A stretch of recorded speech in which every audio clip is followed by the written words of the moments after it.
Shalom, shalom, queridos amigos, bienvenidos un día más a Israel a Diario. Hoy es miércoles 21 de mayo, 23 del mes de Iyar en el calendario hebreo. Llevamos 593 días de guerra con 58 rehenes todavía en la Franja de Gaza. Comenzamos con una noticia que no está en los diarios de hoy.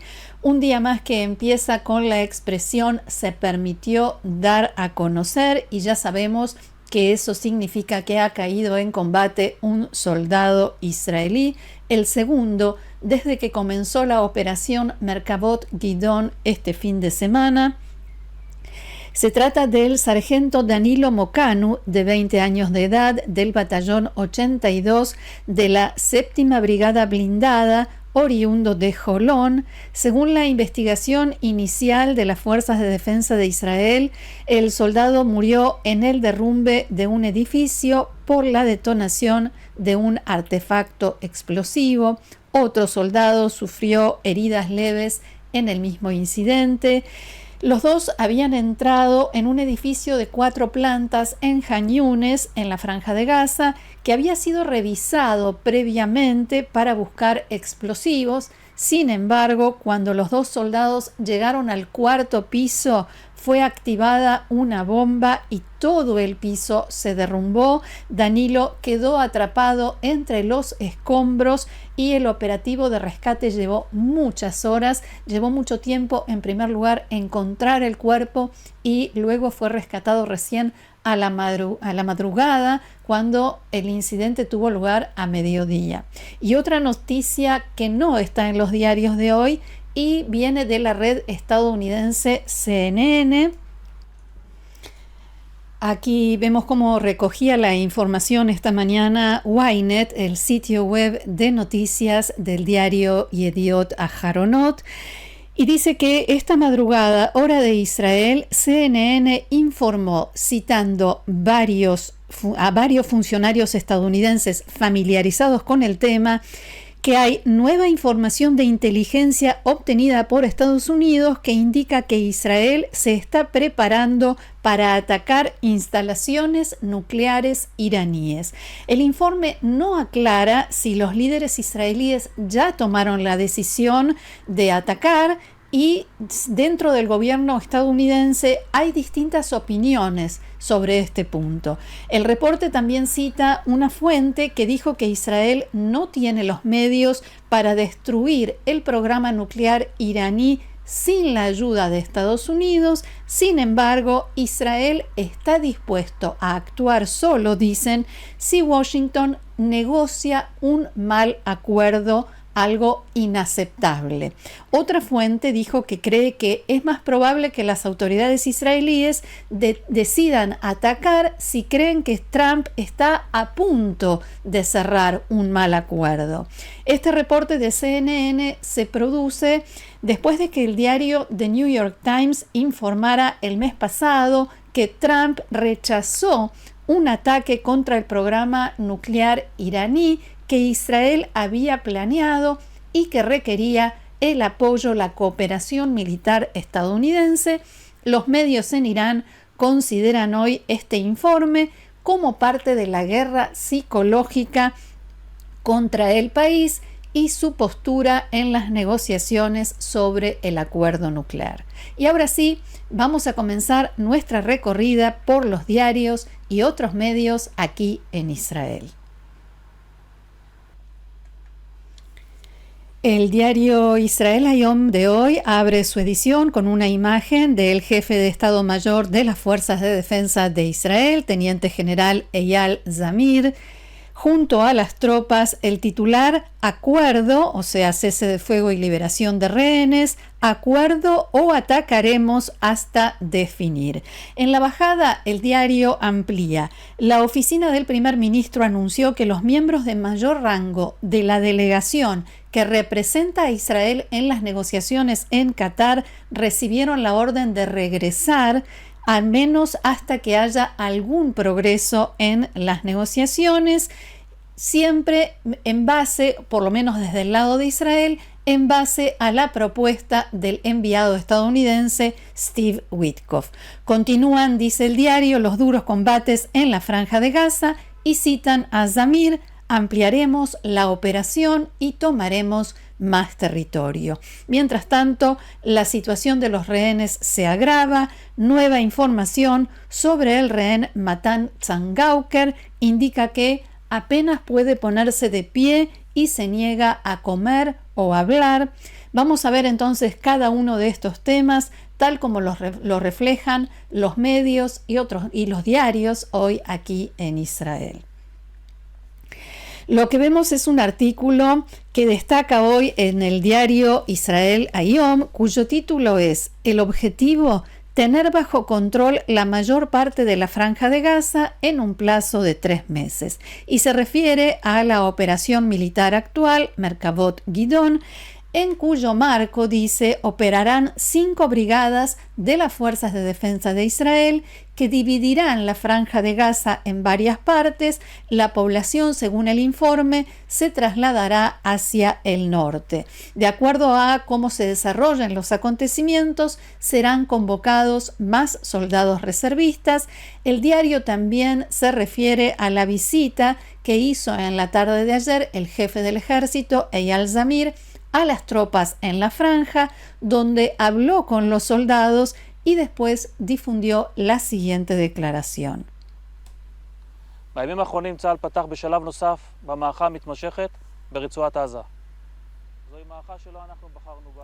En los últimos días, las fuerzas de defensa de Israel entraron en una nueva fase de la actual campaña militar en la Franja de Gaza.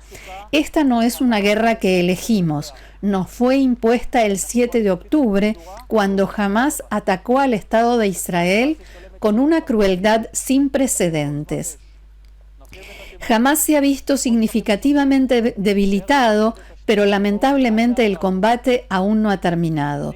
Actuamos según un plan estructurado y avanzamos hacia la siguiente fase. Hamás pagará el precio de su obstinación, se enfrentará a una potencia de fuego abrumadora. Ampliaremos nuestra maniobra, capturaremos más territorio y despejaremos y destruiremos la infraestructura terrorista hasta derrotarlo por completo. Seguiremos trabajando incansablemente hasta la liberación de todos nuestros rehenes. Aprovecharemos cualquier oportunidad posible. Hamás debe comprender que sus acciones tienen un precio y que tiene una sola opción: liberar a los rehenes. Si se llega a un acuerdo, decía Zamir, las fuerzas de defensa de Israel ajustarán sus operaciones en consecuencia. Zamir se refirió también a los cuestionamientos de los familiares de los rehenes y de casi toda la población israelí sobre el efecto de esta nueva operación sobre los rehenes en la Franja de Gaza. No solamente cómo los afectará directamente, sino también a las posibilidades de que sean liberados. Y en este sentido dijo que él es consciente de la preocupación y las preguntas que genera el hecho de que la operación militar tenga 2 objetivos al mismo tiempo: liberar a los secuestrados y doblegar a Hamás. Abro comillas: este es un desafío complejo, pero contamos con las herramientas, la inteligencia y la responsabilidad necesarias para enfrentarlo, dijo Zamir, e insistió en que el ejército seguirá adelante hasta que todos los secuestrados sean liberados. A propósito de los secuestrados, algo que anticipábamos hace instantes, la familia del rehén Matan Zangauker recibió información sobre su situación en cautiverio y los detalles son realmente escalofriantes. Canal 12 de la televisión israelí informó sobre el deterioro del estado físico y anímico de Matan, principalmente por el testimonio de Idan Alexander, que estuvo con él durante todo el tiempo del cautiverio hasta que fue liberado la semana pasada. Matan tiene 24 años, fue secuestrado el 7 de octubre de 2023 de su casa en el kibutz Nir Oz junto a su novia Ilana Grichevsky, que fue liberada en el primer acuerdo y que también ha pasado por situaciones terribles. Según el informe que recibió la familia, Matan sufre temblores y debilidad debido a la distrofia muscular que desarrolló durante su cautiverio. Es una enfermedad que también padecen varios miembros de su familia y que él tenía en forma latente. Ha estado encadenado y recluido en jaulas y pasa largos periodos de encierro en un rincón del túnel donde se encuentra, negándose a hablar o a comer. También ha sufrido tortura física y psicológica, incluyendo brutales interrogatorios de Hamás. Y eso no es todo, hay más detalles que les voy a obviar. Einab Zangauker, la madre de Matan, dijo que comparte esta información con el pueblo de Israel para que todos sepan lo que están pasando todos los secuestrados, lo que están pasando nuestros hijos, dijo, y que ya nadie, tampoco el gobierno, puede decir que no sabía, que no tenía conciencia de cuál era la situación. Einab instó al gobierno israelí a poner fin a la guerra y tomar la iniciativa de liberar a los secuestrados a través de un acuerdo. Vamos ahora a lo que ya se conoce en Israel como el tsunami diplomático. Y así lo muestra hoy el diario Yediot Aharonot en su caricatura, en la que se ve una gran ola donde está escrito en hebreo tsunami diplomático, y en la playa están jugando sin prestar atención los ministros de Defensa Katz, de Seguridad Pública Ben-Gvir y de Finanzas Smotrich. Pasamos a la siguiente imagen, que también es de Yediot Aharonot, porque en medio de este tsunami, Gran Bretaña anunció que suspende las negociaciones sobre el Tratado de Libre Comercio con Israel y toma otras medidas, incluyendo la imposición de sanciones a colonos en Judea y Samaria. El ministro de Relaciones Exteriores británico declaró ante el Parlamento que su país revisará la cooperación con Israel en el marco de la llamada Hoja de Ruta 2030 para las relaciones bilaterales y señaló: las acciones del gobierno de Netanyahu lo han hecho necesario. En su discurso, el ministro hizo una distinción entre el gobierno y el pueblo de Israel y dijo que su gobierno mantiene su compromiso inquebrantable con la seguridad y el futuro de Israel para contrarrestar la amenaza real de Irán, el flagelo del terrorismo y los males del antisemitismo. Fin de la cita.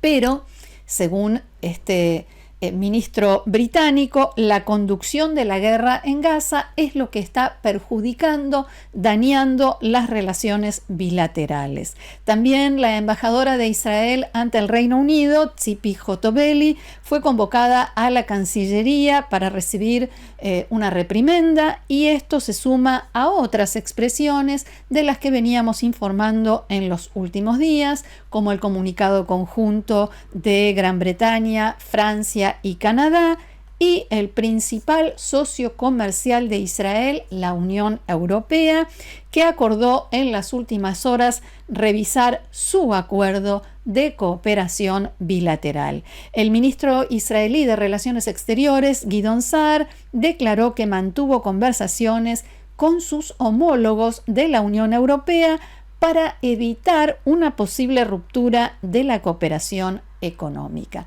De la Franja de Gaza y el tsunami diplomático nos vamos a Siria, porque el gobierno de Israel había anunciado el domingo, y lo informábamos aquí en Israel a diario con estas imágenes, que el Mossad en una operación encubierta muy compleja y en colaboración con una agencia de inteligencia extranjera que no identificó, recuperó una gran cantidad de documentos, fotografías y pertenencias personales del espía israelí Eli Cohen, que allí estamos viendo. Sin embargo, en las últimas horas, la agencia de noticias Reuters citó 3 fuentes.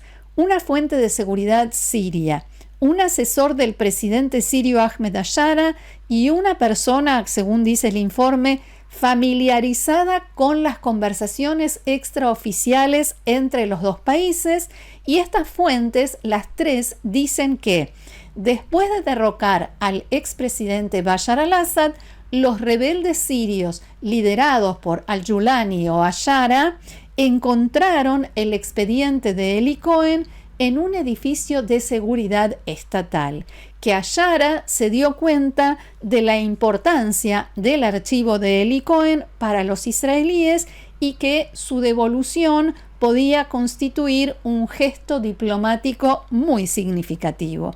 Por tanto, dice Reuters, Ashara y su gobierno decidieron entregar las pertenencias de Eli Cohen a Israel en un intento por aliviar las tensiones y hostilidades entre los dos países y como gesto de buena voluntad hacia el presidente de Estados Unidos, Donald Trump.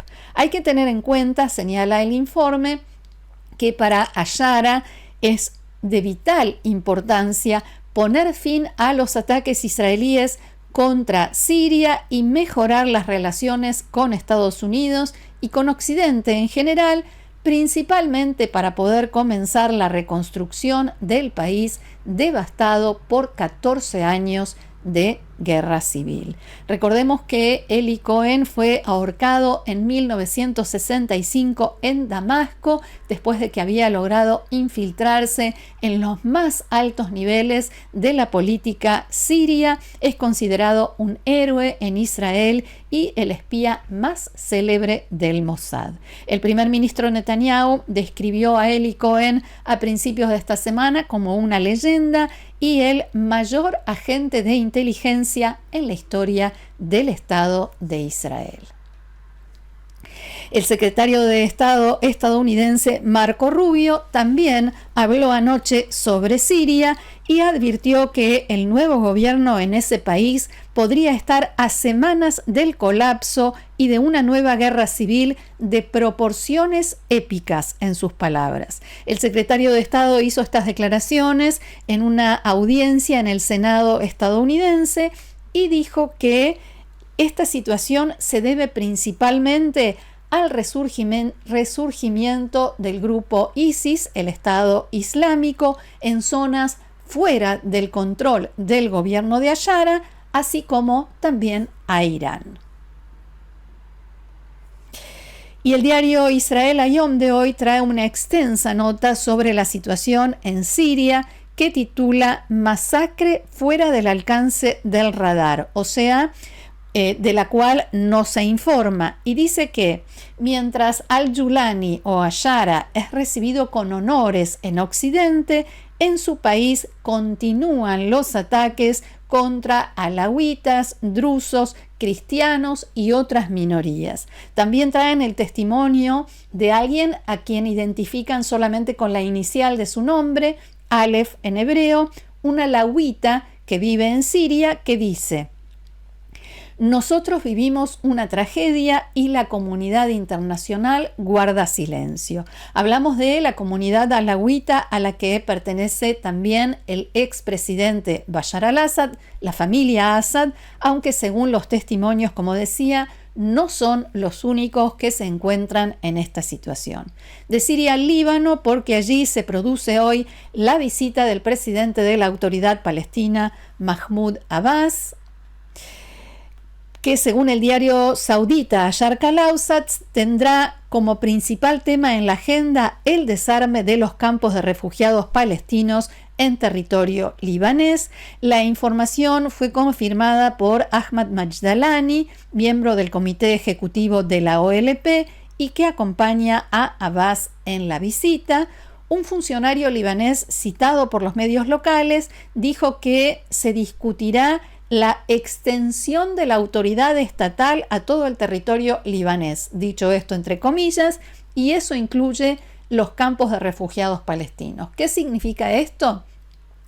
La situación en el Líbano es bastante particular. El ejército libanés, también la policía, pero principalmente el ejército libanés se mantiene al margen, no puede entrar en los campamentos palestinos donde están presentes el Fatah, que gobierna la autoridad palestina, Hamás y otros grupos armados, y deja a esas facciones la responsabilidad por la seguridad interna. Esto, por supuesto, genera caos, falta de seguridad a nivel interno, pero también desde allí se organizan ataques contra Israel con total libertad e impunidad. Por lo menos esta es la situación hasta ahora. Majdalani dijo que el presidente de la Autoridad Palestina también abordará con el gobierno libanés las dificultades que tienen los palestinos que viven en el Líbano, ya que la mayoría de ellos tiene prohibido trabajar legalmente en el país, entre otras prohibiciones. Y por último, un tema que regresa casi a diario. Esta es la imagen correcta. Las autoridades israelíes anunciaron la detención de 2 ciudadanos israelíes sospechosos de haber llevado a cabo misiones de inteligencia para Irán en la localidad de Kfar Ajim, donde vive el ministro de Defensa Israel Katz. Según dijeron, se trata de un nuevo caso en una creciente campaña de espionaje iraní dentro de Israel. Anoche se informó que Roí Mizrahi y Almog Atías, ambos de 24 años de edad, residentes en Nesher, cerca de Haifa, fueron detenidos a finales de abril en virtud de una investigación del Servicio General de Seguridad y la policía, la Unidad de Delitos Graves, LAV 433. Según informes, fueron reclutados en un grupo de Telegram y las autoridades dicen que los jóvenes llevaron a cabo una serie de misiones relacionadas con la seguridad, plenamente conscientes de que actuaban para Irán. Todo parece indicar que así pretendían pagar una gran deuda que ambos tenían, al parecer por apuestas. Una misión incluyó, por ejemplo, el traslado de una bolsa que estaba enterrada y que se cree que contenía un artefacto explosivo y que tuvieron que llevar de un lugar a otro siguiendo instrucciones de sus contactos iraníes, nada menos. Hasta aquí nuestro encuentro de hoy. Muchísimas gracias por haberlo compartido con nosotros una vez más. Los invito, como siempre, a seguirnos en el canal, a compartirlo, a suscribirse y a formar parte del grupo de amigos de Israel a Diario. Haciendo clic debajo de este video hay un botón que dice unirse. Gracias nuevamente. Los espero mañana aquí en Israel a Diario. Que tengamos buenas noticias. Shalom.